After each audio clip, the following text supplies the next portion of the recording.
Hello everyone. This is lecture number 8 of the unit number 4 properties of matter.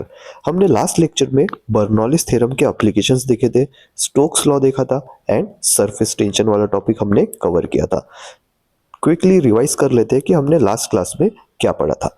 Bernoulli's theorem के applications के लिए हमने एक concept पढ़ा था कि जब भी कोई फ्लूइड फ्लूइड मतलब एयर भी हो सकता है और लिक्विड भी हो सकता है. ठीक है, तो जब भी कोई फ्लूइड फास्ट मूव करेगा तो उसका प्रेशर डिक्रीज हो जाएगा. तो मैं यहाँ पे लिख रहा हूँ, अगर उसकी वेलोसिटी ज़्यादा रहेगी तो प्रेशर क्या होगा, उसका कम हो जाएगा.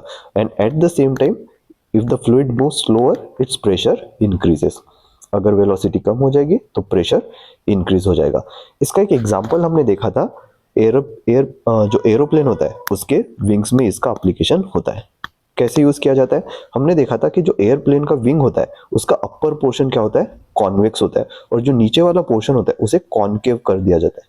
ऐसे कुछ उसका एयरप्लेन का विंग हमने शेप देखा था. ठीक है, तो इस सरफेस पे क्या होता है, velocity of wind is more. यहाँ पे वेलोसिटी ज्यादा होती है हवा की. ओके, तो एट द सेम टाइम क्या होगा, यहाँ पे प्रेशर डिक्रीज, प्रेशर कम हो जाएगा. क्यों? Because of Bernoulli's theorem. And eight the same time ये जो नीचे वाला पोर्शन है यहाँ पे वेलोसिटी कम होती है, वेलोसिटी कम होती है, तो यहाँ पे क्या होगा, प्रेशर जो रहेगा आपका वो ज़्यादा रहेगा. और क्योंकि यहाँ पे प्रेशर ज़्यादा है, ये क्या करेगा, ये जो एयरप्लेन का विंग है उसको ऊपर उठाने की कोशिश करेगा, और इसी की वजह से क्या होता है, जो आपका एयरप्लेन है वो उड़ पाता है, क्योंकि बॉटम में प्रेशर ज़्यादा होता है और वेलोसिटी कम हो जाती है. नेक्स्ट हमने एग्जाम्पल देखा था रूफ्स का. जब भी कोई तूफान आता है तो उसमें हमने देखा था कि घरों की छत उड़ जाती है. उसमें भी क्या होता है कि जो ये मान लीजिए ये हाउस का रूफ है. ओके, तो जब भी विंड बहुत तेजी से बहेगी तो यहाँ पे क्या होगा, उसकी वेलोसिटी ज्यादा रहेगी और प्रेशर क्या रहेगा, कम रहेगा. और क्योंकि अब अंदर अंदर में देखेंगे तो यहाँ पे प्रेशर ज्यादा रहेगा और वेलोसिटी कम रहेगी as compare to outer surface. तो इसके वजह से क्या होता है, जो हाउस का रूफ है वो उड़ जाता है. नेक्स्ट एग्जांपल हमने देखा था ऑटोमाइजर स्प्रेयर. उसमें हमने देखा था कि लिक्विड ऊपर कैसे आता है. नेक्स्ट हमने कवर किया था स्टोक्स लॉ. स्टोक्स लॉ क्या बताता है, बेसिकली ये बताता है हमें ड्रैग फोर्स के बारे में. तो हमने स्टोक्स लॉ पढ़ा था. स्टोक्स लॉ हमें बताता है किसके बारे में, ड्रैग फोर्स के बारे में. Drag force is nothing but the resistance. Drag force के बारे में देखा था और इसका फॉर्मूला हमने लिखा था F is equals to 6 pi eta r v. यहाँ पे F रिप्रेजेंट कर रहा है आपका ड्रैग फोर्स, कितना फोर्स लग रहा है कोई ऑब्जेक्ट को स्टॉप करने में. तो basically Stokes law tells us exactly how strong that resisting force is based on how thick the fluid is. यहाँ पे जो ईटा वाला टर्म दिख रहा है आपको, it is nothing but the coefficient of viscosity, जो हमें बताता है thickness of fluid. It is coefficient of viscosity.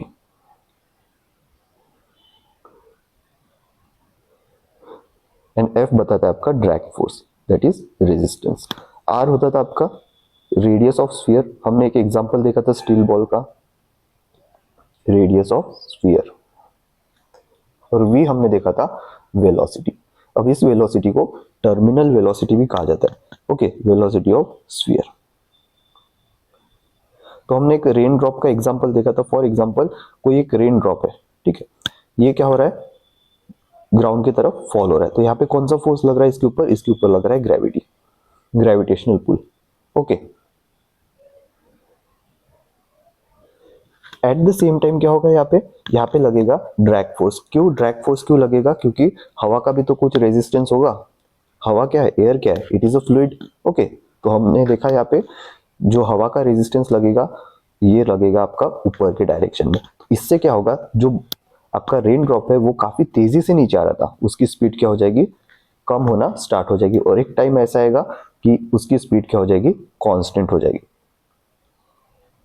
Constant speed से वो नीचे फॉल करेगा, या हम इसे कांस्टेंट वेलोसिटी भी बोल सकते हैं. ओके, स्पीड के ऊपर अगर डायरेक्शन मेंशन हुआ तो वो वेलोसिटी कहलाया जाता है. तो इसी वेलोसिटी को हम बोलते हैं टर्मिनल वेलोसिटी. तो टर्मिनल वेलोसिटी क्या है, जब जो आपका रेन ड्रॉप फॉल हो रहा है उसकी स्पीड मैच हो जाती है किससे, ड्रैग फोर्स से, एंड वेलोसिटी उसकी कांस्टेंट हो जाती है. उस वेलोसिटी को हम नाम देते हैं टर्मिनल वेलोसिटी. देन हमने पढ़ा था सरफेस टेंशन. ये भी काफी इंपॉर्टेंट टॉपिक है, सरफेस टेंशन.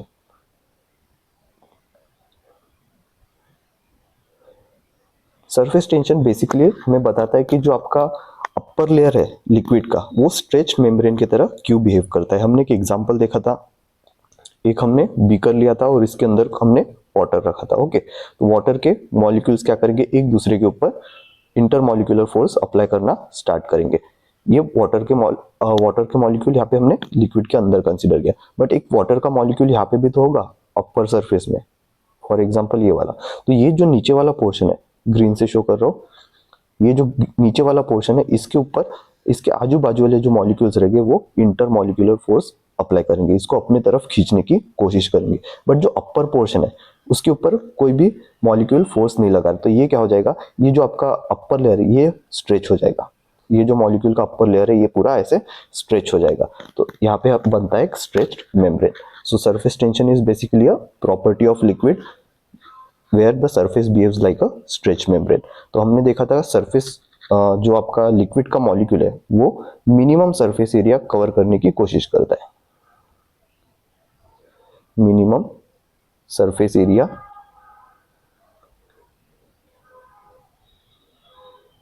कवर्स। ठीक है, तो जो भी आपका लिक्विड का मॉलिक्यूल है वो मिनिमम सरफेस एरिया कवर करने की कोशिश करते हैं, और उसके वजह से क्या होता है, जो आपका रेन ड्रॉप हो गया, ठीक है, वाटर मॉलिक्यूल, उसका जो शेप रहता है वो आपको स्फेरिकल दिखेगा।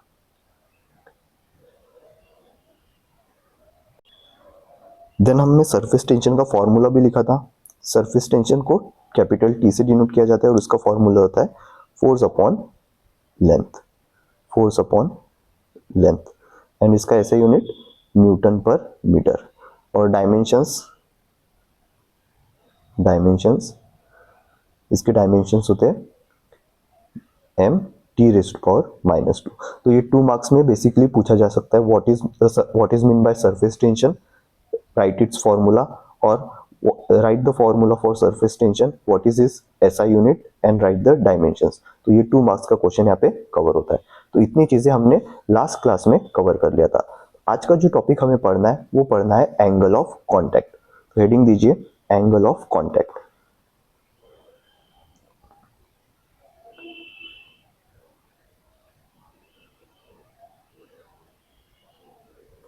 पहले इसका डेफिनेशन लिख लेते हैं, बाद में टॉपिक समझते हैं।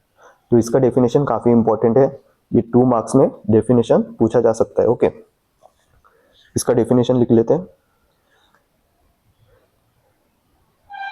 एंगल ऑफ कांटेक्ट, इसको शो किया जाता है with theta, is the tangent to liquid surface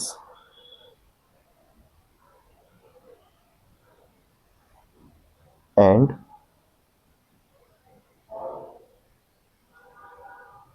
tangent to solid surface. ये काफी इंपॉर्टेंट डेफिनेशन है, क्योंकि इसी डेफिनेशन के ऊपर से हमें ये पूरा कॉन्सेप्ट समझना है। तो ये डेफिनेशन इंपॉर्टेंट है, लिख के रखिए। नाउ एंगल ऑफ कांटेक्ट समझने के लिए हमें कुछ डायग्राम्स ड्रॉ करने होंगे। ठीक है, तो आपको भी डायग्राम एग्जाम में ड्रॉ करना है। ये क्वेश्चन आपका 4 मार्क्स में भी आ सकता है और 8 मार्क्स में भी आ सकता है, डिपेंड करता है किस तरह से क्वेश्चन पूछा जाएगा। ओके, तो इसे इंपॉर्टेंट टिक करके रखिए, एंगल ऑफ कांटेक्ट ये इंपॉर्टेंट टॉपिक है। तो हम यहाँ पे डायग्राम ड्रॉ करते हैं। ओके, तो हम यहाँ पे कंसिडर करें एक बीकर। बीकर के अंदर कुछ लिक्विड है, उसके अंदर हमने यहाँ पे ग्लास रॉड इंसर्ट कर दिया, ये होगा ग्लास रॉड। बीकर के अंदर कुछ पानी है,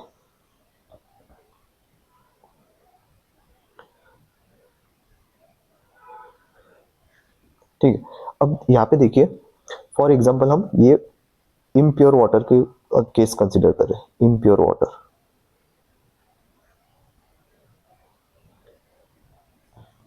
तो जब हम इम्प्योर वाटर का केस कंसिडर करेंगे तो यहाँ पे जो अपर लेयर आपको दिख रही है वो बनाएगी आपका कॉनकेव शेप। देखिए कैसे, ये जो अपर लेयर है ये ऐसे ऊपर की तरफ मूव हो जाएगी, देखिए ऐसे ऊपर की तरफ मूव हो रही है, ठीक है।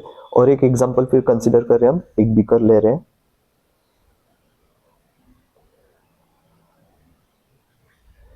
इसमें भी हम ग्लास रॉड इंसर्ट कर रहे हैं, बट इसमें जो अब हम फ्लूइड ले रहे हैं वो हम ले रहे हैं मर्क्यूरी। यहाँ पे भी फ्लूइड है आपका,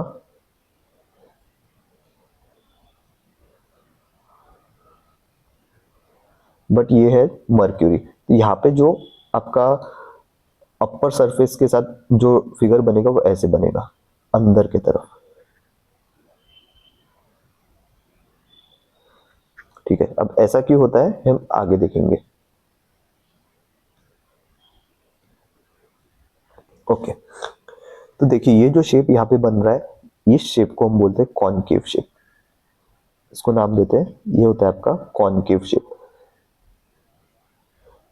कॉनकेव आप समझने के लिए ऐसे समझ सकते हो कि केव मतलब देखिए अंदर की तरफ घुसना, केव के अंदर हम क्या घुसते हैं, ठीक है, अंदर की तरफ जाते हैं, तो यहाँ पे गोज इनसाइड, ये देखिए ये अंदर की तरफ जा रहा है, तो इसे कुछ नाम दे देते हैं। ये हो गया आपका फिगर 1। फिगर 1 में हमने क्या किया, एक बीकर लिया है, बीकर में हमने इम्प्योर वाटर रखा है, ये फिगर 1 हो गया। और फिगर 2 में हमने क्या किया, एक बीकर लिया है उसके अंदर हमने मर्क्यूरी रखा है। अब दोनों के अपर लेयर का शेप अगर आप देखोगे तो इम्प्योर वाटर में यहाँ पे कॉनकेव शेप बन रहा है, और जो मर्क्यूरी है यहाँ पे आपका जो शेप बन रहा है अपर वाला, ये बन रहा है आपका कॉन्वेक्स शेप। तो जैसे कि मैंने बताया कॉनकेव मतलब गोज इनसाइड और कॉन्वेक्स मतलब एग्जिट आउटसाइड, देखिए बाहर की तरफ निकल रहा है। अगर मैं यहाँ पे शो करना चाहूँ ग्रीन से तो देखिए ऐसे ये बाहर की तरफ निकल रहा है, ये बाहर की तरफ निकल रहा है, ओके। और अगर मैं कॉनकेव में शो करना चाहूँ तो गोज इनसाइड, देखिए ये अंदर की तरफ ऐसे जा रहा है, यहाँ पे भी ये अंदर की तरफ जा रहा है। तो जहाँ पे अंदर की तरफ जा रहा है मतलब क्या हो रहा है, केव, केव से आप याद रख सकते हो केव के अंदर हम जाते हैं, ठीक है, तो ये अंदर की तरफ जो शेप है लिक्विड का वो हो रहा है, ओके। तो इम्प्योर वाटर में क्या हो रहा है, यहाँ पे कॉनकेव शेप बन रहा है, और मर्क्यूरी में यहाँ पे कॉन्वेक्स शेप बन रहा है। ऐसा क्यों होता है ये हम आगे देखेंगे थोड़ी देर में, ठीक है। तो यहाँ पे मैं मेंशन कर रहा हूँ कॉनकेव और कॉन्वेक्स का मीनिंग। कॉनकेव का सिंपल मीनिंग है कर्व्ड इनवर्ड,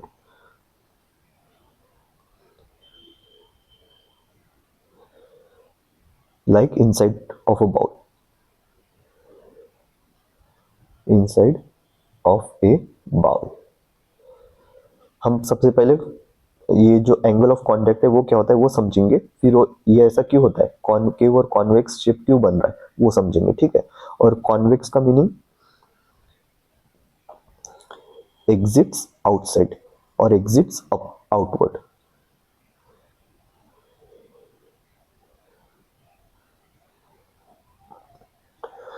ठीक है।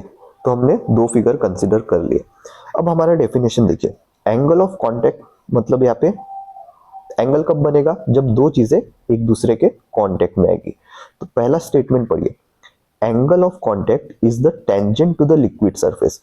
ये हो गया आपका लिक्विड, देखिए यहाँ पे हमने इम्प्योर वाटर लिया, तो इसका हमें क्या करना है, टेंजेंट ड्रॉ करना है, tangent to this liquid surface.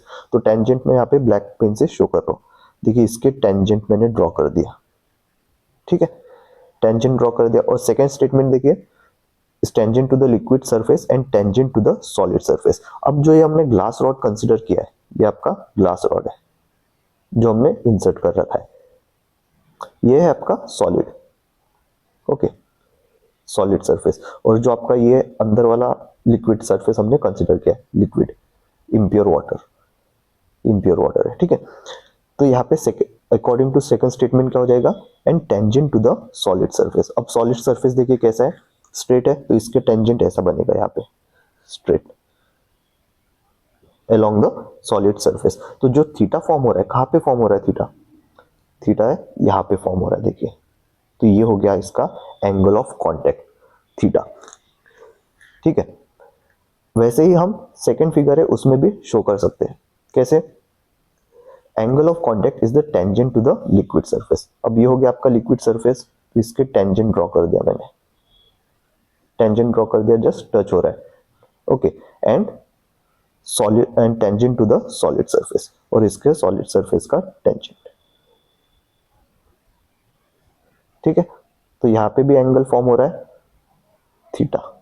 अब आप एक बात नोटिस कीजिए, जहाँ पे कॉनकेव शेप बन रहा है, ठीक है, इम्प्योर वाटर हमने लिया, वहां पे जो थीटा फॉर्म हो रहा है it is less than 90 degree, यहाँ पे जो थीटा फॉर्म हो रहा है it is less than 90 degree, और यहाँ पे जो थीटा फॉर्म हो रहा है theta is greater then 90 degree. यहाँ पे लिक्विड क्या हो रहा है, डिप्रेस हो रहा है, अंदर की तरफ जा रहा है, और यहाँ पे लिक्विड राइज हो रहा है। तो मैं यहाँ पे ये चीज भी मेंशन कर रहा हूँ कि लिक्विड यहाँ पे आपका राइज हो रहा है, और यहाँ पे जो आपका लिक्विड है वो डिप्रेस हो रहा है। डिप्रेस मतलब अंदर की तरफ, liquid depress. Okay, I hope यहां तक आपको समझ में आया होगा। अब आपको एक डाउट आ रहा होगा कि थीटा हमने यहीं पे क्यों कंसीडर किया, थीटा यहाँ पे भी तो कंसीडर कर सकते थे, यहाँ पे थीटा क्यों नहीं आया, थीटा वहां पे हमने क्यों कंसीडर नहीं किया।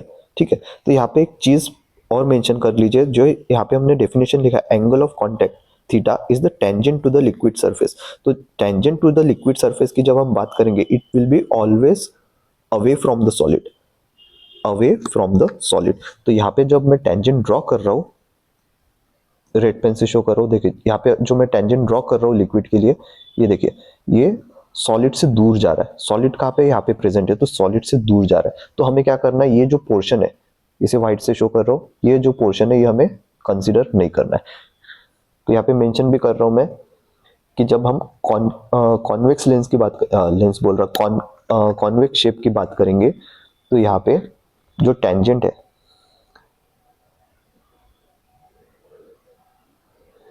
it will away from solid।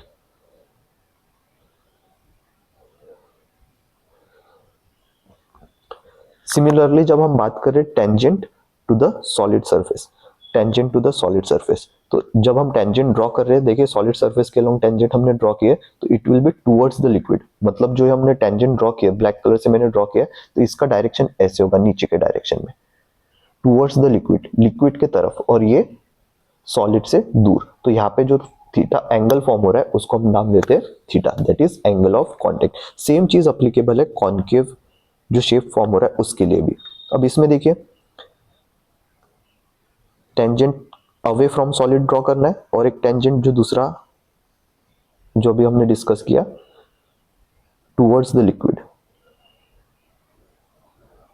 Towards the liquid.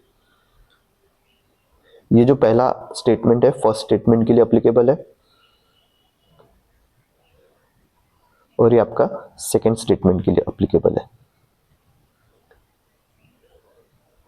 तो फर्स्ट स्टेटमेंट देखिए क्या है, angle of contact is the tangent to liquid surface, ये हो गया आपका first statement, tangent to liquid surface. तो जब भी हम टेंजेंट टू लिक्विड सरफेस की बात करेंगे, तो देखिए ये जो यहाँ पे इम्प्योर वाटर में हम कंसिडर कर रहे हैं, तो tangent to the liquid surface, तो ये कहाँ पे जाएगा, ये जाएगा आपका away from the solid, solid से दूर भागने की कोशिश करेगा। तो आपका जो एरो है यहाँ पे ऐसे बनेगा, ठीक है, जैसा हमने मर्क्यूरी में शो किया था, एरो यहाँ पे ऐसे बनेगा अवे फ्रॉम द सॉलिड। और सेकेंड स्टेटमेंट देखिए tangent to the solid surface, tangent to the solid surface. तो जब हम tangent to the solid surface की बात करेंगे it will be always directed towards the liquid. जब हम टेंजेंट सॉलिड सरफेस के अलोंग ड्रॉ करेंगे तो it will directed towards the liquid, ये अंदर की तरफ। ठीक है, तो यहाँ पे जो थीटा फॉर्म हो रहा है it is angle of contact. दोनों में थीटा फॉर्म हो रहा है, देखिए कॉनकेव शेप जहाँ पे आ रहा है और कॉन्वेक्स शेप जहाँ पे आ रहा है, इम्प्योर वाटर और मर्क्यूरी दोनों में थीटा फॉर्म हो रहा है। बट डिफरेंस क्या आ रहा है कि जब हम इम्प्योर वाटर का केस कंसिडर करेंगे वहां पे theta is less than 90 degree, और जब मर्क्यूरी का केस हम कंसिडर करेंगे वहां पे theta is greater then 90 degree. Okay, यहाँ पे एक चीज मेंशन करके रखिए, टेंजेंट जब भी हम बात करेंगे फर्स्ट स्टेटमेंट की, टेंजेंट टू लिक्विड सरफेस, तो डायरेक्शन क्या रहेगा टेंजेंट का, अवे फ्रॉम द सॉलिड। और जब हम बात करेंगे tangent to the solid surface, यहाँ पे डायरेक्शन क्या रहेगा, towards the liquid. Okay, I hope यहाँ तक आपको समझ में आया होगा। एंड यहाँ पे एक चीज और नोट करके रखिए कि जब भी हम थीटा, जब भी यहाँ पे थीटा का वैल्यू 90 डिग्री से कम आएगा it will wet the solid, it will wet the solid. तो जो आपका लिक्विड है वो सॉलिड को गीला कर देगा, वेट द सॉलिड। एंड जब भी थीटा का वैल्यू 90 डिग्री से ज्यादा रहेगा it will not wet the solid. तो यहाँ पे do not wet the solid. तो फॉर एग्जाम्पल अगर ये बाउल बाउल या इसे बीकर भी बोल सकते हो, ओके, बीकर या बाउल। तो जब भी हम बीकर में मर्क्यूरी लेंगे और उसमें कोई ग्लास रॉड डिप करेंगे और उसे बाहर निकालेंगे तो आपको दिखेगा कि ग्लास रॉड बिल्कुल भी गीला हुआ नहीं है, वो एकदम ड्राई स्टेट में रहेगा एज एज इट इज, जैसे हमने पहले उसमें इंसर्ट किया था। ओके, तो ये इंपॉर्टेंट प्रॉपर्टीज है किसकी, जब थीटा 90 डिग्री थीटा 90 डिग्री से कम रहे तो वो सॉलिड को गीला कर देगा, और अगर थीटा 90 डिग्री से ज्यादा है तो वो सॉलिड को गीला नहीं करेगा। अब यहाँ पे जो हमने शेप बनाया है यहाँ पे कॉनकेव और कॉन्वेक्स, इसको नाम दिया जाता है meniscus. Meniscus is the curve surface of the liquid. तो ये जो आपको शेप दिख रहा है यहाँ पे ऊपर की तरफ और ये नीचे की तरफ, तो यहाँ पे इसको हम बोलते हैं कॉनकेव मिनिस्कस,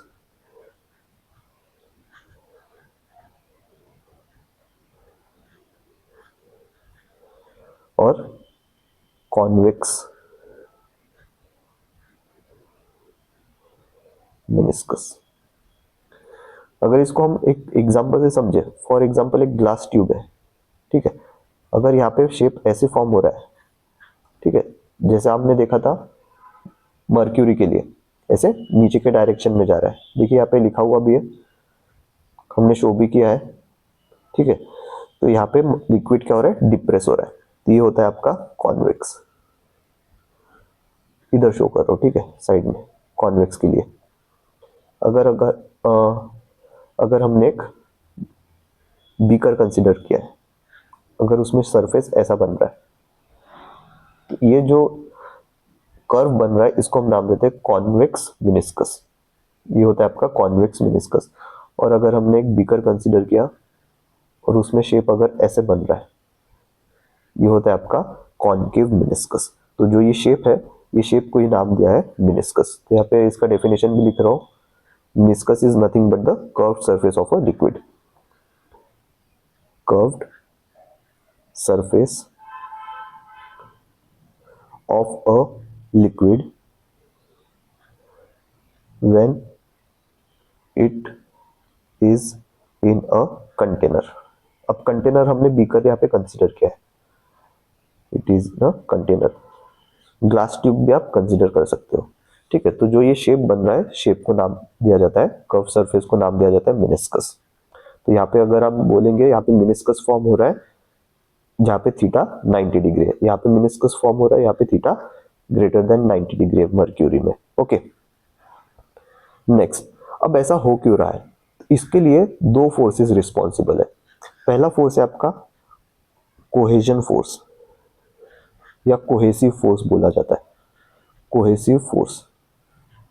और दूसरा फोर्स है आपका अडहेसिव फोर्स, एडहेसिव फोर्स।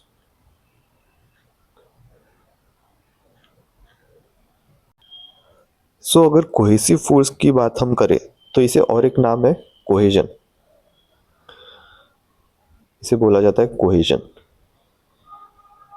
और एडहेसिव फोर्स की अगर हम बात करें तो इसे बोला जाता है एडहेशन। अब इसका मीनिंग क्या है, okay.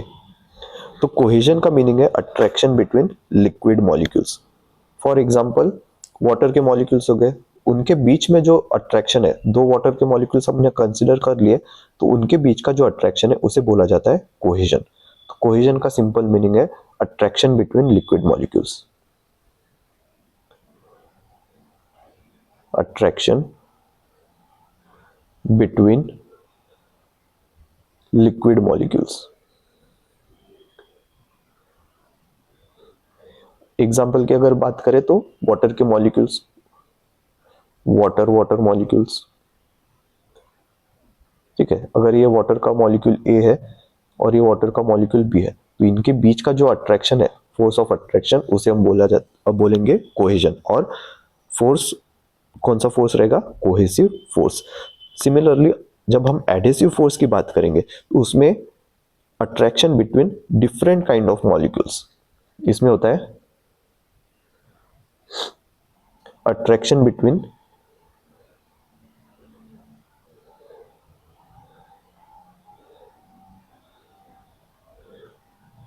Different kind of molecules.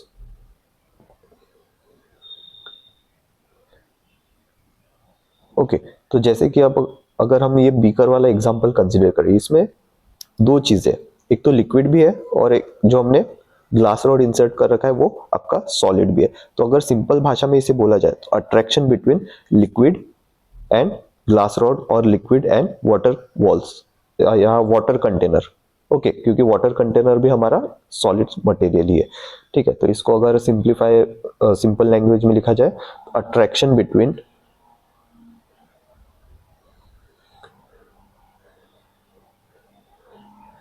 Liquid and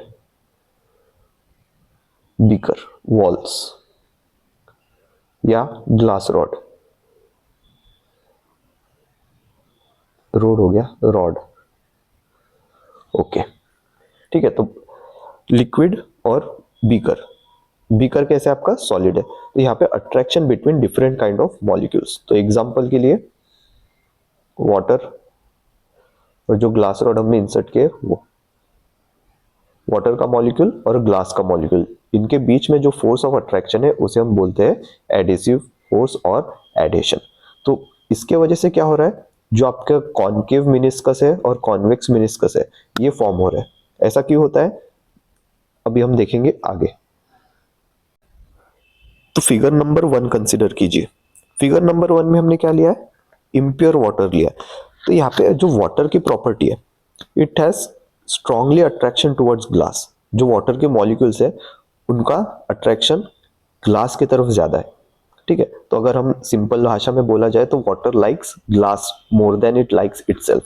okay, तो वाटर के मॉलिक्यूल का जो अट्रैक्शन है वो ग्लास की तरफ ज्यादा है। तो आप देखोगे यहाँ पे जो वाटर का अपर लेयर है वो ग्लास की तरफ ऐसे ऊपर की तरफ उठा हुआ आपको दिखेगा। अब water molecule strongly attracted towards glass क्यों है, क्योंकि हमें पता है ग्लास जो है वो किससे बना होता है, ग्लास बना रहता है सिलिकॉन डाइऑक्साइड, उसे बोला जाता है SiO2, और ये चार्ज सरफेस होता है, चार्ज्ड सरफेस। और वाटर का मॉलिक्यूलर फॉर्मूला होता है आपका H2O। ठीक है, तो वाटर अट्रैक्ट हो जाता है कहाँ पे, चार्ज सरफेस के तरफ। अब इसमें केमिस्ट्री वाला पार्ट इंक्लूड है, केमिस्ट्री में नहीं जाएंगे हम यहाँ पे देखेंगे सिंपली क्या हो रहा है। तो वाटर क्या हो रहा है यहाँ पे, अट्रैक्ट हो रहा है कहाँ, किसके तरफ, जो सॉलिड सरफेस हमने इंसर्ट कर रखा है। फॉर एग्जांपल यहाँ पे ग्लास रॉड, तो वाटर क्या करेगा, ये ऊपर की तरफ चढ़ने की कोशिश करेगा। ये जो वॉल्स आपको दिख रहे हैं जहाँ पे हमने टेंजेंट ड्रॉ किया सॉलिड की तरफ, वो उसे हम बोल देंगे वॉल्स। ठीक है, तो यहाँ पे वाटर क्या कर रहा है, ऊपर की तरफ चढ़ने की कोशिश करेगा, but because of gravity, gravity की वजह से क्या होगा, इसका मिडल वाला जो पार्ट है वो नीचे की तरफ आने की कोशिश करेगा। ठीक है, ग्रेविटी तो नीचे पुल कर रही है उसे, बट ये जो साइड वाला पार्ट है ऊपर की तरफ जाने की कोशिश कर रहा है। उसके वजह से क्या हो रहा है, आपको ऐसे कर्व सरफेस वहां पे बनता हुआ दिखेगा। सो द कर्व जो आपका सरफेस है curves downwards forming a concave meniscus. तो यहाँ पे आपको देखिए ग्लास से ऐसे नीचे की तरफ आते हुए दिखेगा, और साइड यहाँ पे भी ऐसे ग्लास से नीचे के डायरेक्शन में आते हुए दिखेगा। इसके वजह से क्या हो रहा है, यहाँ पे कॉनकेव मेनिस्कस फॉर्म हो रहा है। And eight the same time हम बोल सकते हैं जो फिगर नंबर 1 है, इसके लिए लिख देते हैं हम फिगर नंबर 1। तो जैसा मैंने बताया फिगर नंबर 1 में क्या हो रहा है, ग्लास किसके तरफ अट्रैक्ट हो रहा है, ग्लास यहाँ पे अट्रैक्ट हो रहा है, सॉरी वाटर जो है वो ग्लास की तरफ ज्यादा अट्रैक्ट हो रहा है। तो यहाँ पे फोर्स ऑफ अट्रैक्शन कौन सा आएगा, यहाँ पे आएगा फिगर नंबर 1 में एडिशन, एडिशन ज्यादा रहेगा एज कंपेयर टू कोहेजन। अब कोहेजन भी तो रहेगा क्योंकि वाटर के मॉलिक्यूल्स एक दूसरे को भी तो अट्रैक्ट कर रहे हैं। ठीक है, तो एडिशन ज्यादा रहेगा एज कंपेयर टू कोहेजन। इसके वजह से क्या हो रहा है, यहाँ पे कॉनकेव मेनिस्कस फॉर्म हो रहा है।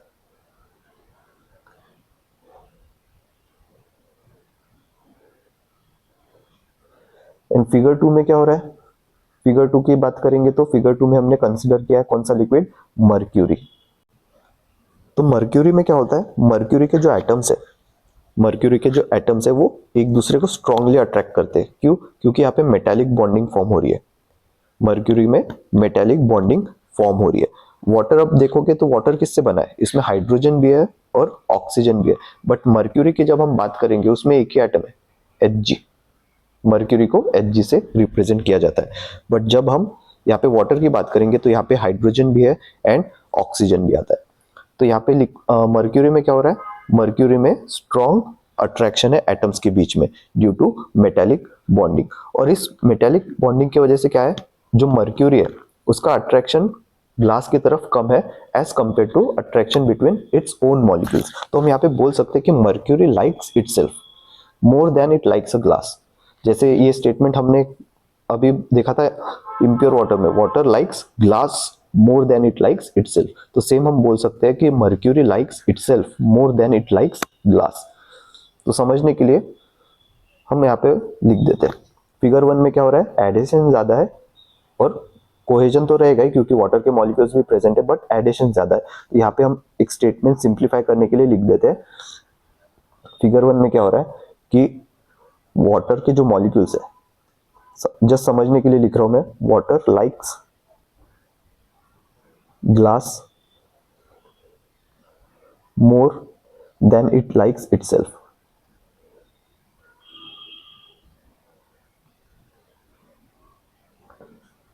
ठीक है, तो फिगर 2, अब फिगर 2 की बात करेंगे यहाँ पे।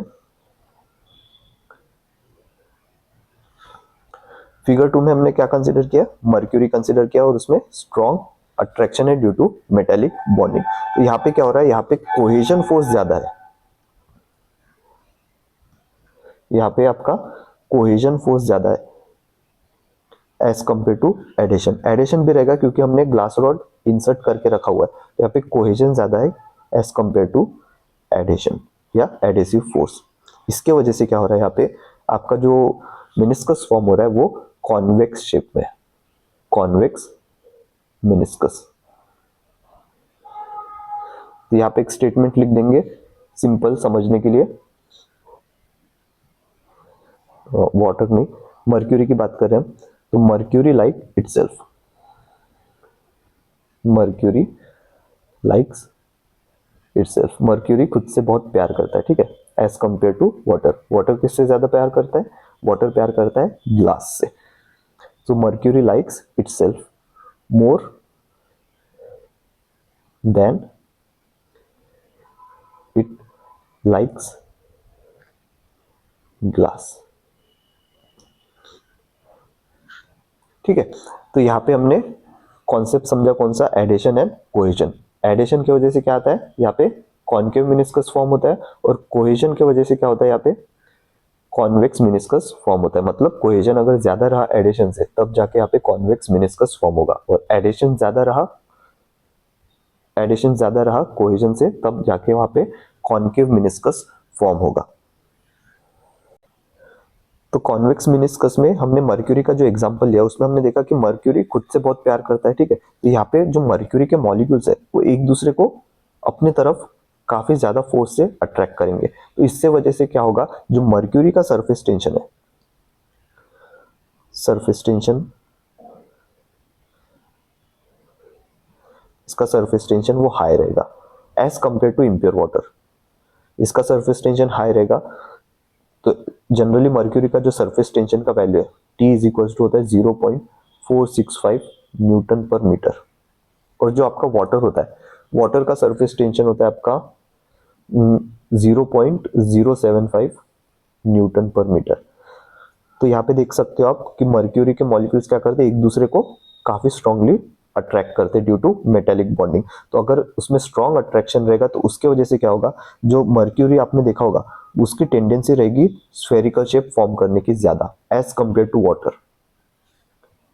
तो अगर हमने कोई एक सरफेस ले लिया, उसके ऊपर अगर हमने वाटर डाल दिया तो आप वाटर देखोगे ऐसा एकदम कर्व सरफेस फॉर्म होगा। और अगर हमने वही मर्क्यूरी लिया और उसे उसी सरफेस पे सेम अमाउंट में अगर हमने डाल दिया मर्क्यूरी को, तो मर्क्यूरी देखोगे आप तो ऐसे एकदम वो स्फेरिकल शेप फॉर्म करने की कोशिश करेगा या स्फेरिकल शेप फॉर्म हो जाएगा। तो सरफेस टेंशन की प्रॉपर्टी क्या होती है कि वो मिनिमम सरफेस एरिया ऑक्यूपाई करने की कोशिश करेगा। सरफेस टेंशन में हमने देखा था मिनिमम सरफेस एरिया होता है, मिनिमम सरफेस एरिया। तो जितना ज्यादा सरफेस टेंशन उतना कम सरफेस एरिया। तो यहां पे लिख रहा हूं मैं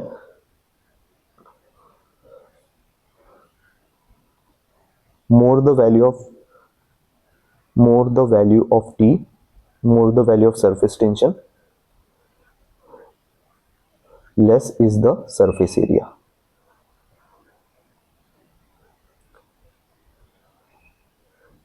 ऐसा क्यों हो रहा है? क्योंकि जो मर्क्यूरी के मॉलिक्यूल्स है वो सब ऐसे सेंटर में अट्रैक्ट हो जाएंगे, एक दूसरे को अपने तरफ खींचने की कोशिश करेंगे।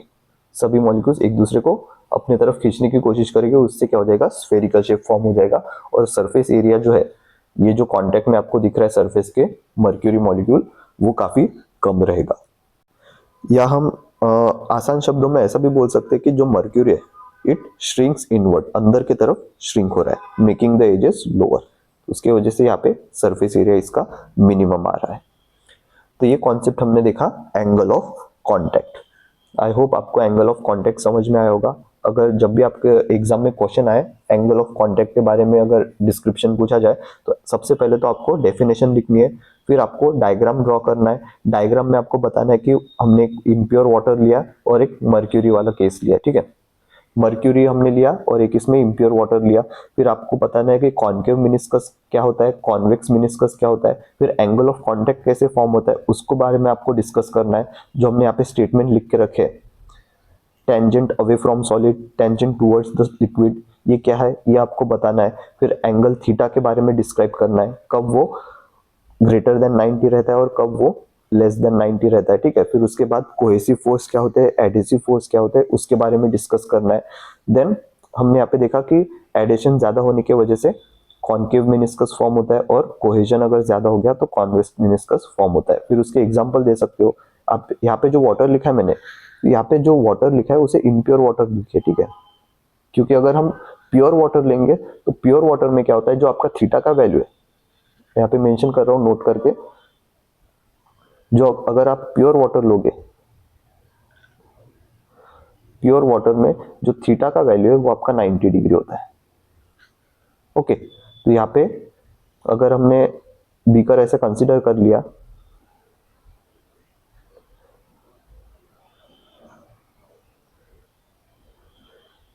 ये जो अगर यहाँ पे 90 डिग्री कैसे फॉर्म होता है, देखिए टेंजेंट ये वाला हो गया लिक्विड के लिए और ये सॉलिड के लिए, यहाँ पे 90 डिग्री फॉर्म हो रहा है।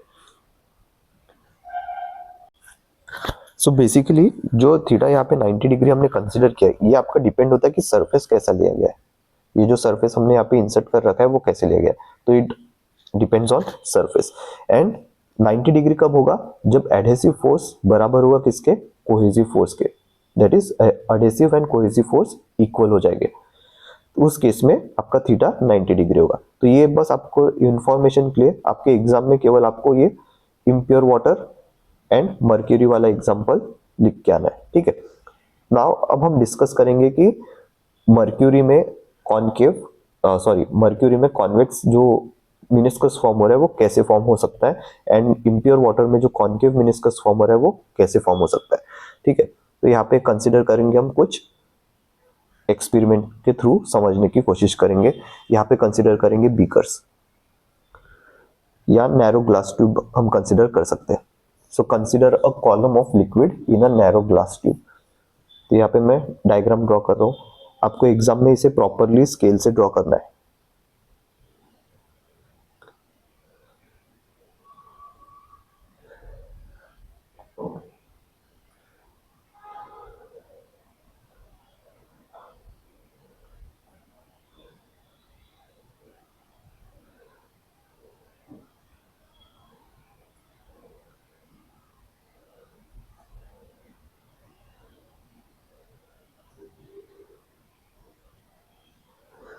तो ये हो गया आपका फिगर नंबर 1,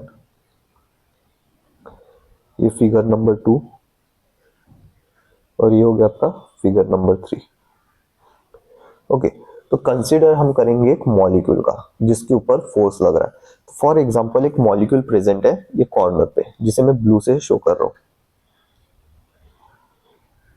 यहाँ पे हमने मॉलिक्यूल ए कंसिडर कर लिया। अब देखिए यहाँ पे क्यों कंसिडर किया, क्योंकि यहाँ पे सॉलिड और लिक्विड दोनों एक दूसरे के कांटेक्ट में आ रहे हैं, ठीक है। तो ये फिगर 2 जो हमने कंसिडर कर लिया, देखिए यहाँ पे कॉन्वेक्स मिनिस्कस फॉर्म हो रहा है, तो ये होगा आपका मर्क्यूरी, इसके अंदर हमने मर्क्यूरी फिल किया है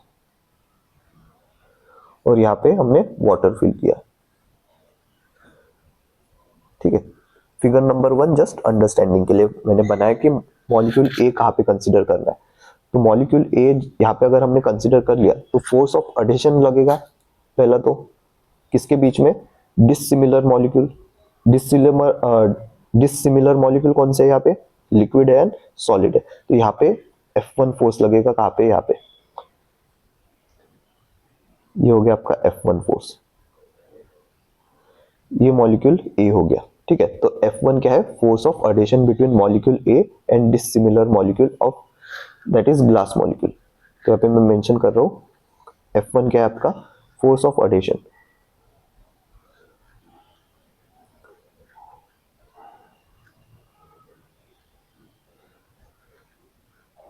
between molecule A and dissimilar molecule that is glass molecule।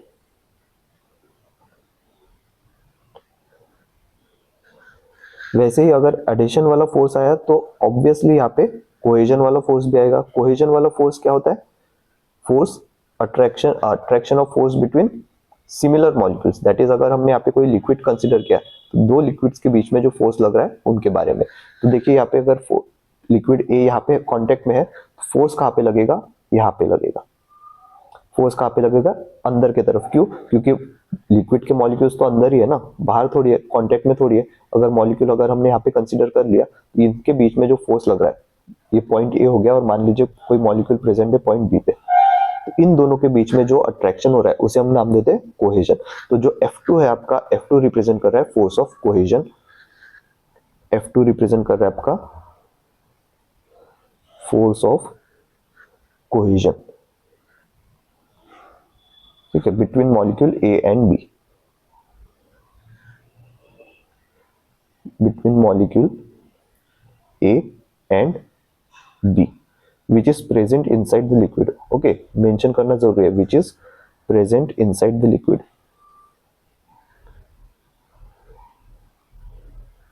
inside the liquid। तो फिगर 1 में देखिए F1 हो गया फोर्स ऑफ एडिशन, ये हो गया F2 फोर्स ऑफ अट्रैक्शन। अगर मैं इसका रिजल्टेंट निकालना चाहूँ तो रिजल्टेंट कहाँ पे निकलेगा, रिजल्टेंट निकलेगा आपका इस डायरेक्शन में। ये हो गया आपका रिजल्टेंट, जिसको डिनोट कर दिया जाता है R से। ओके, नेक्स्ट अगर हम यहाँ पे लिखेंगे, मान लीजिए फोर्स है F2, अगर इसको हम रिजॉल्व करने की कोशिश करेंगे तो यहाँ पे क्या होगा, ये जो F2 मैंने फोर्स लिखा है इसे अगर हम दो डायरेक्शन में रिजॉल्व करने की कोशिश करेंगे, मान लीजिए एंगल बना रहा है यहाँ पे 45 डिग्री, एंगल फॉर्म हो रहा है 45 डिग्री। अगर हम इसे रिजॉल्व करेंगे तो एक फोर्स देखिए इस साइड में लगेगा, ग्रीन से शो कर रहा हूं मैं, और एक डाउनवर्ड डायरेक्शन में लगेगा। मान लीजिए यहाँ पे पॉइंट E है, ए ई के तरफ, और एक पॉइंट यहाँ पे D है, D के तरफ। R यहाँ पे क्या है, R हमने शो किया था कि रिजल्टेंट कहाँ पे लगेगा, दो फोर्स का रिजल्टेंट। और ये जो E और D पॉइंट मैंने शो किया ये क्या है, बेसिकली ये बता रहा है कि हमने जो फोर्स है उसको रिजॉल्व कर लिया है। तो जो F2 फोर्स है वो ए ई के अलॉन्ग क्या लगेगा, वो हो जाएगा आपका F2 sin 45, क्योंकि हमने यहाँ पे एंगल कितना कंसिडर किया 45 डिग्री। तो और यहाँ पे along द D यहाँ पे लगेगा F2 cos 45। ठीक है, तो F2 का अगर कंपोनेंट F2 sin 45 अगर हम कंसिडर करें, देखिए वो AE डायरेक्शन में, और जो F1 कंपोनेंट है वो आउटवर्ड डायरेक्शन में, क्योंकि वो ग्लास के कांटेक्ट में आ गया। जब केस ऐसा हो जाएगा कि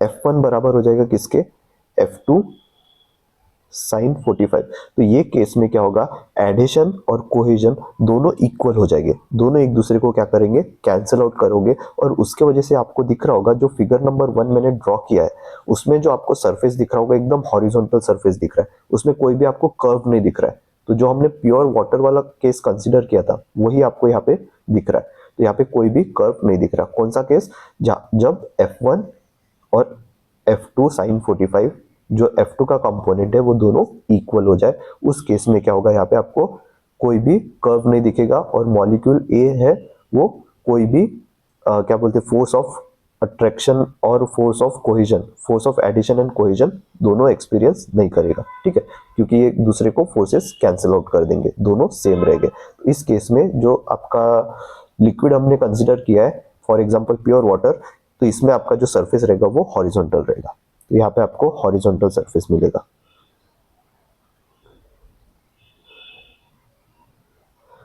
तो फिगर 1 में हम बोल सकते हैं हमने लिया है प्योर वाटर।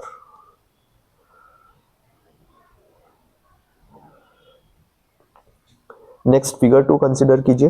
फिगर 2 में भी देखिए, अगर हम पॉइंट ए फिर से यहीं पे कंसिडर करें, जो लिक्विड के भी कांटेक्ट में है और ग्लास के भी कांटेक्ट में है, ओके। तो यहाँ पे F1 यहाँ पे लगेगा, लिक्विड और ग्लास के बीच का जो फोर्स है दैट इज एडिशन, वहां पे लगेगा। बट हमने कंसिडर किया है मर्क्यूरी लिक्विड यहाँ पे। अब हमने देखा था कि जो मर्क्यूरी है वो क्या होता है, मर्क्यूरी के मॉलिक्यूल्स एक दूसरे को काफी टाइटली अट्रैक्ट करते हैं, काफी स्ट्रांगली अट्रैक्ट करते हैं। तो यहाँ पे जो आपका F2 लगेगा वो ऐसे बनेगा, थोड़ा वाइड। क्यों? क्योंकि यहाँ पे थोड़ा ज्यादा फोर्स ऑफ अट्रैक्शन हो रहा है बिटवीन द मॉलिक्यूल्स, ठीक है। तो ये इसका रिजल्टेंट कैसे बनेगा, रिजल्टेंट आएगा आपका ये सरफेस पे ना आते हुए, इसका रिजल्टेंट ब्लैक से शो कर रहा हूं मैं, ये आएगा थोड़ा ऐसे बाहर, आर अंदर की तरफ आएगा रिजल्टेंट। अंदर की तरफ क्यों? क्योंकि हमने देखा है कि मॉलिक्यूल्स क्या कर रहे हैं, स्ट्रांगली एक दूसरे को अट्रैक्ट कर रहे हैं अपने तरफ। जो मर्क्यूरी के मॉलिक्यूल्स है एक दूसरे को स्ट्रांगली अट्रैक्ट कर रहे हैं, तो उसका रिजल्टेंट भी अंदर की तरफ ही आएगा। तो जो यहाँ पे थीटा फॉर्म हो रहा है, यहाँ पे देखिए थीटा जो फॉर्म हो रहा है वो आपका ग्रेटर देन 90 डिग्री फॉर्म हो रहा है, जो हमने स्टार्टिंग में देखा था, ठीक है। ये हो गया आपका F2 और ये पॉइंट आपका सी वाला पॉइंट क्या है, लिक्विड और ग्लास एक दूसरे के कांटेक्ट में, और पॉइंट ए भी लिक्विड और ग्लास एक दूसरे के कांटेक्ट में। तो यहाँ पे F2 क्या होगा, ज्यादा रहेगा, तो उसके वजह से आपका जो रिजल्टेंट रहेगा वो अंदर की तरफ आएगा। नेक्स्ट है आपका फिगर 3। फिगर 3 में हमने कंसीडर किया है वाटर, और वाटर कैसा शेप बना था यहाँ पे, कॉनकेव मिनिस्कस। तो फिर से अगर हम यहाँ पे पॉइंट ए कंसीडर करें, ठीक है, तो इन दोनों के बीच का जो फोर्स लग रहा है वो F1 यहाँ पे आएगा। अब क्योंकि हमने देखा था कि वाटर ग्लास से ज्यादा प्यार करता है, ग्लास की तरफ वो ज्यादा अट्रैक्ट होता है, तो F1 फोर्स जो है वो ज्यादा रहेगा as compare to F2 force. तो F1 ज्यादा होने के कारण क्या होगा, जो फोर्स ऑफ अट्रैक्शन F2 रहेगा वो कुछ ऐसा रहेगा, वो ज्यादा अंदर नहीं जा पाएगा, ठीक है। और इसका रिजल्टेंट क्या होगा, F1 ज्यादा फोर्स लगा रहा है, यहाँ पे मैं लिख रहा हूं F1 is greater, okay, F1 is greater. ये जो फोर्स ऑफ अट्रैक्शन है किसके बीच में, F1 कहाँ पे है, मॉलिक्यूल ए, मॉलिक्यूल ए कहाँ पे है, लिक्विड और ये ग्लास के बीच का मॉलिक्यूल। तो यहाँ पे वाटर मॉलिक्यूल भी है और यहाँ पे ग्लास मॉलिक्यूल भी है।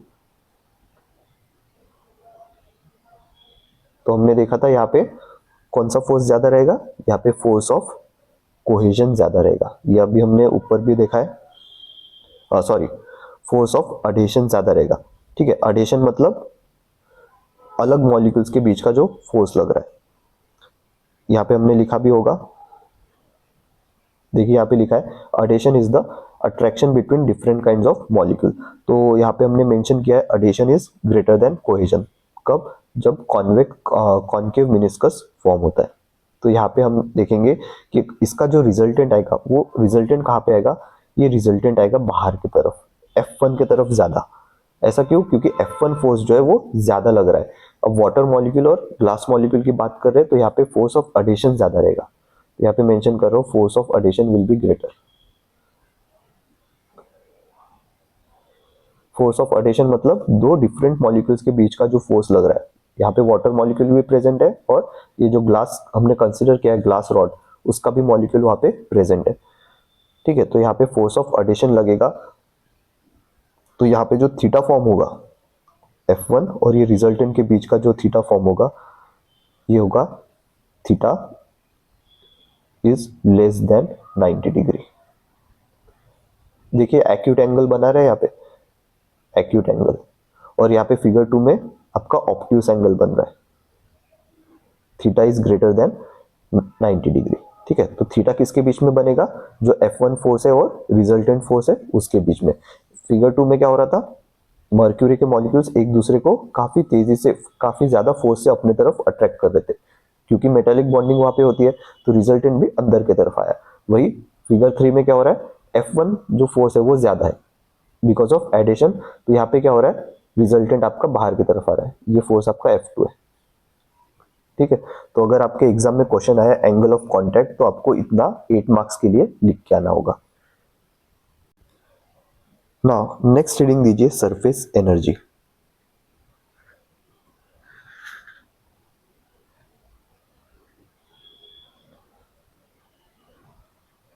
ये जो सरफेस एनर्जी वाला टॉपिक है, ये रिलेटेड है किससे, सरफेस टेंशन जो हमने पढ़ा, ठीक है, लेक्चर नंबर 7 में जो हमने सरफेस टेंशन पढ़ा, उसी से रिलेटेड है आपका सरफेस एनर्जी वाला टॉपिक। तो सरफेस एनर्जी का अगर सिंपल डेफिनेशन हम देखेंगे, तो it is the energy per unit area of a surface. It is the energy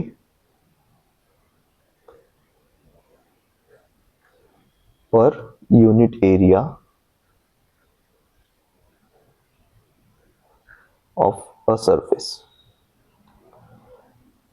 ये सरफेस कौन सा, जो सरफेस टेंशन की वजह से, जो सरफेस टेंशन की वजह से क्या हो रहा था, मिनिमम सरफेस एरिया कवर करने की कोशिश करेगा, वो सरफेस की बात कर रहे हैं। ठीक है, तो energy per unit area of surface is called surface energy. Surface energy. और सरफेस टेंशन में क्या होता था, ये जो सरफेस है, अगर हम स्पेशली लिक्विड की बात करें, तो surface of a liquid behaves like a stretch membrane when which makes the liquid to have the minimum possible area. ये हमने सरफेस टेंशन में पढ़ा है। तो surface energy is the energy per unit area of that surface is called surface energy. And इसका अगर ऐसा unit देखेंगे तो it is joule per metre square. Joule per metre square, और इसको ऐसे भी लिखा जा सकता है joule metre raised to power -2। अब इसका भी डेफिनेशन हमें देखना है कि ये कैसे सरफेस टेंशन से रिलेटेड है। ठीक है, तो उसके लिए आपको कंसीडर करना है एक मेटालिक वायर फ्रेम। मैं यहाँ पे ड्रॉ कर रहा हूँ, मान लीजिए एक रेक्टेंगुलर मेटालिक वायर फ्रेम हमने कंसीडर किया है। ये आपको स्केल से ड्रॉ करना है, ठीक है, एग्जाम में। हम यहाँ पे कंसीडर करें मेटालिक वायर फ्रेम। ये आपका मेटालिक वायर फ्रेम, इसको हम नाम देते हैं, लेट दिस कॉर्नर बी ए, ये बी हो गया, ये सी हो गया, और ये डी हो गया। ओके, और ये हमें ऐसे लेना है कि इसका एक जो साइड है, इसका एक जो साइड है वो मूव हो सके। तो फॉर एग्जांपल अगर हमने ये साइड सी डी लिया, ये क्या हो सकता है, नीचे के डायरेक्शन में मूव हो सकता है। तो फॉर एग्जांपल ये क्या हो सकता है, ये मूव होके इस पोजीशन पे आ सकता है। Let this position B C dash, और ये हम बोल देंगे इसे डी डैश। तो हमने क्या किया, यहाँ पे एक मेटेलिक वायर फ्रेम कंसीडर किया ए बी सी डी। एक metallic wire frame A B C D हमने कंसीडर किया। ऐसे कंसीडर किया कि जो इसका साइड है, lower side, for example D C can slide in particular direction, let's say in Y direction. ये नीचे के डायरेक्शन में क्या हो रहा है, मूव कर सकता है। ये हो गया आपका वाई डायरेक्शन में मूव कर सकता है। ओके, नेक्स्ट, अब हमें क्या करना है, ये मेटालिक फ्रेम को हमें लेना है और एक सोप सॉल्यूशन में इसे डिप करना है। आप क्या करोगे, वाटर लोगे, वाटर में आप क्या करोगे, सोप को इंसर्ट करोगे और उसका सॉल्यूशन बन जाएगा, आपको दिखेगा, झाग निकलते हुए दिखेगा। ठीक है, तो हमें क्या करना है, मेटालिक फ्रेम को लेना है और वो सोप सॉल्यूशन में डिप कर देना है। तो नेक्स्ट स्टेप आपका रहेगा, ये जो मेटालिक फ्रेम को, मेटालिक वायर फ्रेम लिया, उसको सोप सॉल्यूशन में डिप कर देंगे। स्टेप 2 में क्या करेंगे हम, डिप इनटू द, ये स्टेप 2 हो गया, dip into the soap solution. और कैसे, sorry spelling mistake, soap solution. और कैसे इंसर्ट करना है, इसे वर्टिकली इंसर्ट करना है। फॉर एग्जांपल अगर ये ए सी ऐसे डाउनवर्ड डायरेक्शन में आ रहा है, फॉर एग्जांपल वाई एक्सिस में, तो आपको ऐसे वर्टिकली इसे इंसर्ट करना है, वर्टिकली इंसर्ट। स्टेप 1 क्या था? स्टेप 1 में हमने कंसिडर किया एक मेटेलिक वायर लेना है जिसका नाम हमने ABCD रखा है। ऐसे कंसिडर करना है कि जो उसका जो साइड CD है वो मूव कर सके along the Y axis. Okay, next step 2 में हमने लिया, उसको लिया ये मेटेलिक वायर फ्रेम को और उसे डिप कर दिया किसमें? सोप सॉल्यूशन में। स्पेलिंग मिस्टेक हो गया फिर से,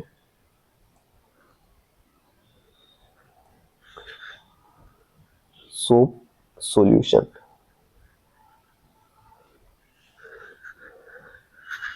और कैसे डिप करना है? वर्टिकली, यहाँ पे लिख रहा हूं,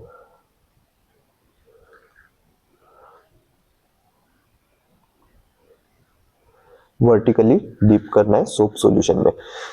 अब हम क्या करेंगे? स्टेप नंबर 3 में हम यहाँ पे एक छोटा सा वेट ऐड कर देंगे जिसको हम नाम देते हैं mg, जो आएगा नीचे के डायरेक्शन में। ऐसा क्यों रहेगा? क्योंकि हमने देखिए अभी बात की, ये जो मेटेलिक वायर लिया है इसको हमने डीप किया किसमें? सोप सॉल्यूशन में।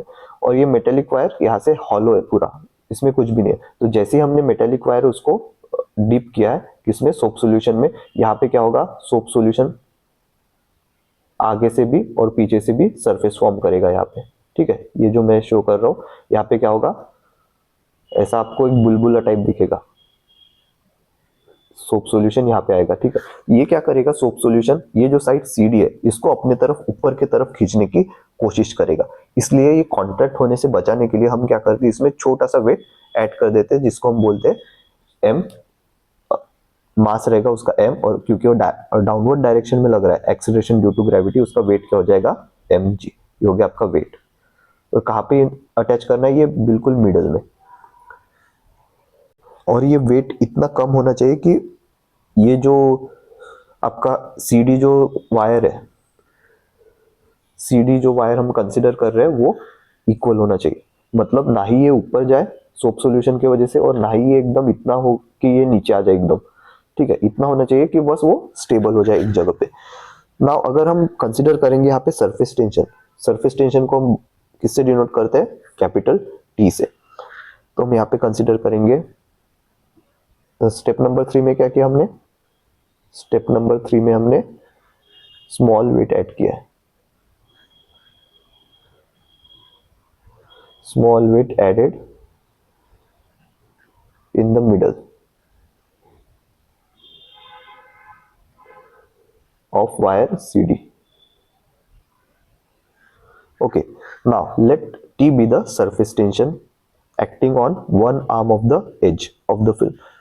अब क्योंकि देखिए ये वायर हमने कंसिडर किया है हॉलो वायर है, ठीक है, आगे भी कुछ इसके अंदर कुछ भी नहीं है, तो जो सरफेस फॉर्म हो रहा है वो आगे से भी फॉर्म हो रहा है और पीछे साइड से भी फॉर्म हो रहा है। ठीक है, तो दो सरफेस यहाँ पे फॉर्म हो रहे हैं। स्टेप नंबर 4 में हमें मेंशन करना है सरफेस टेंशन क्या रहेगा। स्टेप नंबर 4 में हम लिखेंगे let T be the surface tension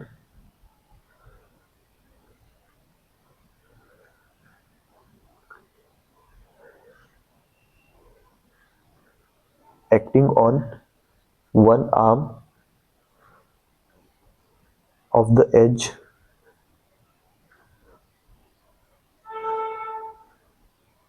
of the film DC. Okay, and let L be the length of DC. ये जो हम यहाँ पे लेंथ कंसिडर करेंगे ये DC रहेगा। तो यहाँ पे जो लेंथ है इसका DC का जो लेंथ कंसिडर कर रहे हैं वो स्मॉल l। सिमिलरली जो AB का लेंथ है वो भी हम स्मॉल l कंसिडर कर रहे हैं। तो हमने यहाँ पे बेसिकली एक रेक्टेंगल बना रखा है। ओके, लेंथ इनटू ब्रेथ, ऐसा हमने एरिया निकालना रहा हमें, तो हम फॉर्मूला कौन सा लगाते हैं? Length into breadth. तो यहाँ पे हम l ही लिख रहे हैं। AC का भी अगर हम लेंथ कंसिडर करेंगे तो l रहेगा या अलग भी हो सकता है कुछ। ठीक है, फिलहाल के लिए हम इतना मेंशन कर रहे हैं कि CD का जो लेंथ है वही AB का भी लेंथ है। अगर AC का भी लेंथ सेम हो गया तो फिर वो स्क्वायर बन जाएगा। तो हमें क्या करना है, यहाँ पे DC का लेंथ हम L कंसिडर कर रहे हैं। Because of the surface tension, the soap film acts like a stretched elastic sheet. तो अब क्योंकि हम यहाँ पे surface tension कंसिडर कर रहे हैं तो हमें दो सरफेसेस कंसिडर करने पड़ेंगे। एक देखिए ए बी सी डी आगे वाला और एक सरफेस इसके पीछे साइड में। पीछे साइड के लिए मैं शो कर रहा हूँ ब्लू कलर से, एक ग्रीन कलर से आगे वाला सरफेस और जो ब्लू कलर से शो कर रहा हूँ वो मान लीजिए पीछे वाला सरफेस है, ठीक है। तो सरफेस टेंशन कितना कंसिडर किया हमने, टी। तो यहाँ पे हमें पता है सरफेस टेंशन का फॉर्मूला क्या होता है, टी इज इक्वल टू होता है force upon length, force upon length. तो अगर मुझे यहाँ से फोर्स निकालना है, क्योंकि यहाँ पे सोप बबल फॉर्म हो रहा है, सोप फिल्म फॉर्म हो रही है, तो कहाँ पे फॉर्म हो रही है, दो साइड पे फॉर्म हो रही है, एक तो आगे में और एक पीछे में। तो surface tension acts on both sides of the wire. तो फोर्स ऑन वन साइड, अगर एक साइड के फोर्स की हम बात करेंगे, ठीक है, आगे वाला जो ग्रीन कलर से मैंने शो किया था, तो वहां पे फोर्स हमें निकालना है तो कैसे निकालेंगे, सरफेस टेंशन का फॉर्मूला हमारे पास है T is equal to force upon length. और लेंथ कितना कंसीडर करके रखा है हमने, देखिए जो नीचे वाला लेंथ है सी डी वो हमने कंसीडर कर रखा है स्मॉल एल। तो यहाँ से अगर हम निकालेंगे फोर्स का वैल्यू तो ये आ जाएगा force on one side, on one side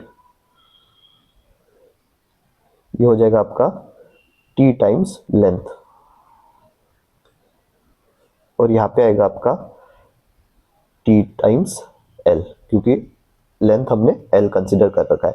तो अगर हमें फोर्स दोनों साइड पे निकालना है, फोर्स हमें दोनों साइड पे निकालना है, तो ये जो हमारा इक्वेशन हो जाएगा वो कैसे हो जाएगा, हमारा इक्वेशन हो जाएगा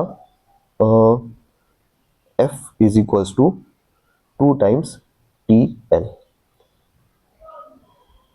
इक्वेशन कैसे आया समझा आपको, यहाँ पे फोर्स ऑन वन साइड हमने निकाला कितना, सरफेस टेंशन इनटू लेंथ। ये कहाँ से आया, ये फॉर्मूला हमने लिखा था, surface tension is equals to force upon length. तो यहाँ पे हमें केवल एक साइड का सरफेस टेंशन नहीं निकालना है, हमें दोनों साइड का निकालना है, क्योंकि हमने सोप बबल में डीप किया है ये मेटेलिक वायर उसका, और जो मेटेलिक वायर था वो हॉलो था।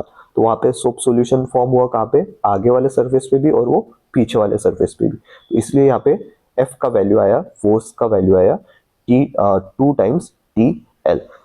Now to keep this wire steady in equilibrium, हम क्या करेंगे, इक्वल फोर्स हमने यहाँ पे लगा के रखा है, देखिए mg नीचे के डायरेक्शन में, तो ये फोर्स हो जाएगा किसके बराबर, mg के बराबर। तो ये जो f है, f का वैल्यू हो जाएगा किसके बराबर, mg। देखिए हमने यहाँ पे स्मॉल मास अटैच करके रखा था ताकि ये सोप सॉल्यूशन की वजह से ऊपर नीचे मूव ना हो सके, ठीक है। इसके वजह से हमने यहाँ पे मास ऐड किया था स्मॉल m, और उसके ऊपर ग्रेविटी g वैल्यू लग रहा है, इसलिए वेट क्या हो गया mg। तो ये फोर्स किसके बराबर हो जाएगा, ये फोर्स हो जाएगा mg के बराबर। तो इक्वेशन नंबर 1 और equation number 2, therefore equating equation 1 and 2, therefore equating equation 1 and 2। तो इक्वेशन 1 एंड 2 को इक्वेट करेंगे तो क्या आ जाएगा, 2TL is equals to mg। ये हो जाएगा आपका इक्वेशन नंबर 3। तो इस इक्वेशन में इंपॉर्टेंट ये है कि यहाँ पे 2 कैसे आया, ठीक है। 2 इसलिए आया क्योंकि हम दो सरफेस कंसिडर कर रहे हैं, एक आगे वाला सरफेस और एक पीछे वाला सरफेस। नाउ नेक्स्ट स्टेप में हम क्या करेंगे, ये जो हमने यहाँ पे मेटेलिक वायर लिया इसको क्या करेंगे, हम स्ट्रेच करके एक न्यू पोजीशन पे लेके आएंगे, क्योंकि हमने स्टार्टिंग में ही मेंशन करके रखा है कि ये सीडी जो पार्ट है वो मूव हो सकता है, ठीक है, वर्टिकली मूव हो सकता है। तो हम क्या करेंगे, उसको स्ट्रेच करके न्यू पोजीशन पे लेके आएंगे, सी जो पोजीशन रहेगी उसकी C dash and D dash. अब जैसे ही उसको न्यू पोजीशन पे लेके आएंगे कुछ वर्क तो हो रहा होगा उस पोजीशन पे लाने के लिए, तो यहाँ पे हमें वर्क वाला टर्म कंसिडर करना है। एंड वर्क का फॉर्मूला हमें पता है, work is nothing but the force into displacement. तो कंसिडर कीजिए कितना डिस्प्लेस हुआ, लेट से dx डिस्टेंस से ये डिस्प्लेस हुआ, ये जो डिस्टेंस है let it be dx in vertical direction. और लेंथ हमने क्या कंसिडर कर रखा है, AB का लेंथ L और CD का लेंथ भी हमने L कंसिडर करके रखा हुआ है। तो ऑब्वियसली जो C डैश D डैश का जो लेंथ है वो L ही रहेगा, इसमें कोई चेंज नहीं आएगा। ओके, तो नेक्स्ट स्टेप में हमने क्या किया, इस इक्वेशन के बाद हमने फोर्स लगा के जो CD जो वायर का पोर्शन था उसको स्ट्रेच करके न्यू पोजीशन पे लेके आए C dash and D dash पे। तो यहाँ पे क्या हो रहा है, जो मेटेलिक वायर था उसका न्यू पोजीशन ऑक्यूपाई हो जाएगा। तो यहाँ पे हम न्यू पोजीशन कंसिडर कर रहे हैं। न्यू पोजीशन भी, लेट न्यू पोजीशन भी ए बी तो सेम रहेगा एंड सी डैश और डी डैश पे आ जाएगा। अब क्योंकि हमने फोर्स लगा के उसे नीचे के डायरेक्शन में पुल किया है, तो यहाँ पे फॉर्मूला आ जाएगा वर्क डन का। वर्क डन क्या होता है? Work done is equal to force into displacement. Force into displacement. तो फोर्स लगा था कितना? F, और यहाँ पे डिस्प्लेस कितना हुआ है? डिस्प्लेस हुआ है विद डिस्टेंस dx जो हमने कंसीडर किया है। और F का वैल्यू हमारे पास है फ्रॉम इक्वेशन नंबर 1 कितना? 2 टाइम्स TL, और ये dx value as it is. तो वर्क डन कितना हुआ? 2TL dx। ये हो गया आपका वर्क डन, और ये होगा आपका इक्वेशन नंबर 4। अब क्योंकि यहाँ पे देखिए हमने क्या किया, सी डी जो वायर का एक पोर्शन था उसको ड्रैग करके नीचे के डायरेक्शन में खींचा, उससे वर्क डन भी हुआ, तो eight the same time surface area भी तो इंक्रीज हुआ। डायग्राम में आप देख सकते हो उसका सरफेस एरिया भी तो इंक्रीज हुआ। ये जो पोर्शन है ये भी तो इंक्रीज हो रहा है। कौन सा? सी डी से लेके सी डैश डी डैश तक जो पोर्शन था वो भी आपका इंक्रीज हो रहा है। तो क्योंकि यहाँ पे सरफेस एरिया भी इंक्रीज हो रहा है और वर्क डन हो रहा है सरफेस टेंशन के सरफेस टेंशन के अगेंस्ट यहाँ पे क्या हो रहा है? वर्क डन हो रहा है। तो ये इसके वजह से क्या होगा? ये जो वर्क है ये स्टोर हो जाएगा एज अ सरफेस एनर्जी। कहाँ पे? जो न्यूली सरफेस क्रिएट हुआ है, ये देखिए सी डी से लेके सी डैश डी डैश तक जो सरफेस क्रिएट हुआ है वहां पे ये एनर्जी के फॉर्म में स्टोर हो जाएगा। तो सरफेस एरिया कितना इंक्रीज हो रहा है? एरिया कितना इंक्रीज हो रहा है? देखिए अगर हम सी डी का लेंथ L कंसिडर करें और ये जो एलोंगेशन C से C डैश तक आने में कितना डिस्टेंस लगा ये हम कंसिडर करें dx, तो हम सरफेस एरिया निकाल सकते हैं कितना सरफेस एरिया इंक्रीज हुआ है। तो यहाँ पे हम लिखेंगे increase in surface area, increase in surface area of the film. अब क्योंकि हमने रेक्टेंगुलर फिल्म कंसिडर करके रखा हुआ है, ठीक है, और आप देख भी रहे होगे यहाँ पे dx काफी स्मॉल है as compare to this L। तो अगर हम dx को ब्रेथ बोल दे, ये हो गया आपका ब्रेथ, और जो L वाला पोर्शन है आपका हो गया लेंथ। तो रेक्टेंगल का अगर एरिया हमें निकालना है तो फॉर्मूला होता है लेंथ इंटू ब्रेथ। तो यहाँ पे मैं लिख रहा हूँ एरिया ऑफ रेक्टेंगल अगर हमें निकालना है, एरिया ऑफ रेक्टेंगल,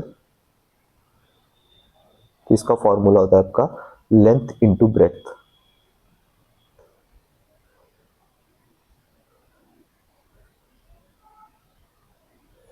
ओके, तो लेंथ कितना कंसीडर किया है? L था, और ब्रेथ आपका dx हो गया। ये हो गया आपका एरिया। बट यहाँ पे दो सरफेसेस की बात कर रहे हैं हम, ठीक है, एक आगे वाला सरफेस और एक पीछे वाला सरफेस। तो यहाँ पे जो एरिया आएगा ये आएगा 2 times L dx, 2 times L dx। ये आपका area of rectangle.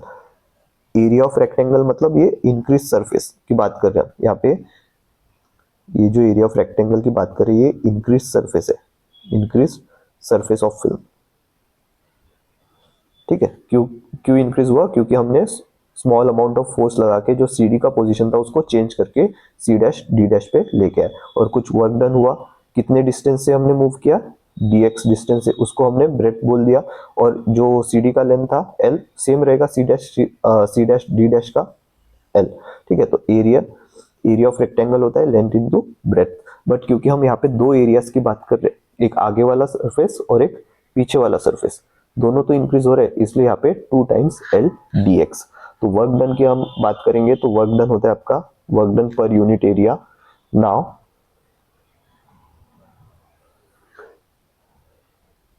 Work done पर यूनिट एरिया, कितना वर्क डन हुआ पर यूनिट एरिया, इसका फॉर्मूला होता है W अपॉन A। तो ये जो एरिया हमने निकाला इसको देंगे equation number 5, and work done हमने ऑलरेडी फाइंड करके रखा है इक्वेशन नंबर 4 में, ये W। तो वर्क डन पर यूनिट एरिया यहाँ पे लिखेंगे 2 टाइम्स TL dx। और एरिया हमने कितना फाइंड किया है? एरिया हमने फाइंड किया है 2L dx। तो यहाँ से टर्म्स कैंसिल आउट हो जाएंगे। कौन से टू कैंसिल आउट हुआ? L dx dx। तो वर्क डन कितना हुआ आपका? ये हुआ T। तो यहाँ पे लिखेंगे वर्क डन पर unit area is equals to T. Now this work done is stored as the potential energy of unit area of the newly created surface area. Hence the other definition of surface area is the surface energy per unit area of liquid surface. तो अगर इसका simple language में अगर हम translation समझे तो अगर हम तो यहाँ पे हम बोल सकते हैं कि जब भी कोई हम साबुन की फिल्म का एरिया बढ़ाते हैं, यहाँ पे हमने क्या किया? साबुन की फिल्म का एरिया हमने इंक्रीज कर दिया। कैसे? क्योंकि हमने जो मेटेलिक वायर फ्रेम था पहले, तो उसको साबुन की फिल्म जो हमने बनाई थी उसमें डीप कर दिया, फिर बाद में कुछ वर्क किया उसमें और डीएक्स से लेंथ डीएक्स से उसे इंक्रीज करके नीचे की तरफ लेके आए। तो यहाँ पे क्या कर रहे हैं हम? जो सरफेस एरिया है वो इंक्रीज कर रहे हैं। जो सोप फिल्म का एरिया था वो बढ़ गया। तो जब भी हम कोई साबुन की फिल्म का एरिया बढ़ाते हैं तो वर्क हम करते हैं, तो नए बने हुए सरफेस में एनर्जी के रूप में वो जमा हो जाता है। जो भी हम वर्क करते हैं वो क्या होता है? नया जो सरफेस बना है न्यू वाला, फॉर एग्जांपल यहाँ पे देखिए C D D dash C dash, ये जो नया सरफेस बना है उसमें क्या होता है? वो सरफेस एनर्जी के फॉर्म में जमा हो जाता है। तो यहाँ पे कौन से स्टेप्स हो रहे हैं वो हम लिख लेते हैं समझने के लिए। फॉर एग्जांपल आपने क्या किया? जो सरफेस का फिल्म था उसे खींच दिया नीचे के डायरेक्शन में।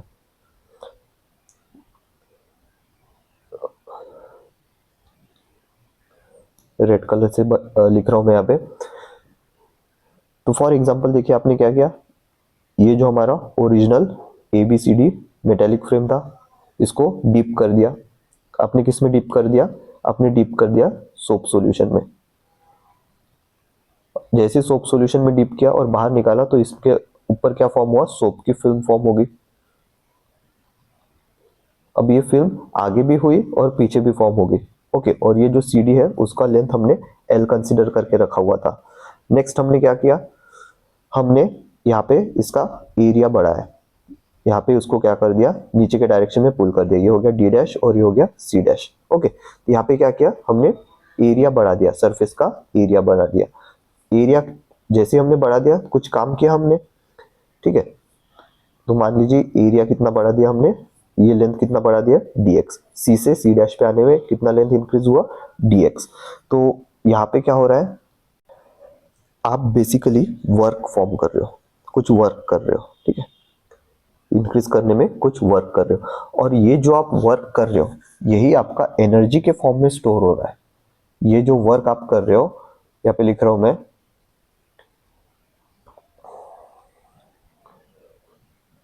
वर्क जो आप कर रहे हो सरफेस इंक्रीज करने में,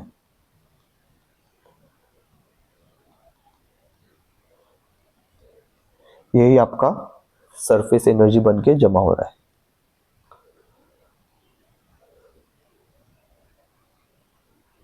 सरफेस एनर्जी किसकी? वो सरफेस की जो एक्स्ट्रा सरफेस फॉर्म हुआ। यहाँ पे ये जो आपको दिख रहा है ब्लू कलर से शो कर रहा हूं मैं, ये जो एक्स्ट्रा सरफेस फॉर्म हुआ, यहाँ पे ये सरफेस एनर्जी बन के स्टोर हो रहा है आपका वर्क। तो ये हो गया आपका सरफेस एनर्जी का कॉन्सेप्ट। तो बेसिकली जब आप कोई भी फिल्म को खींचते हो तो आप क्या कर रहे हो? उसके ऊपर कुछ काम कर रहे हो, तो ये काम आपका सरफेस में एनर्जी बनकर जमा हो जाता है। तो इसे सिंपल लैंग्वेज में हम सरफेस एनर्जी कहते हैं। आई होप यहाँ तक आपको सभी को समझ में आया होगा। Thank you.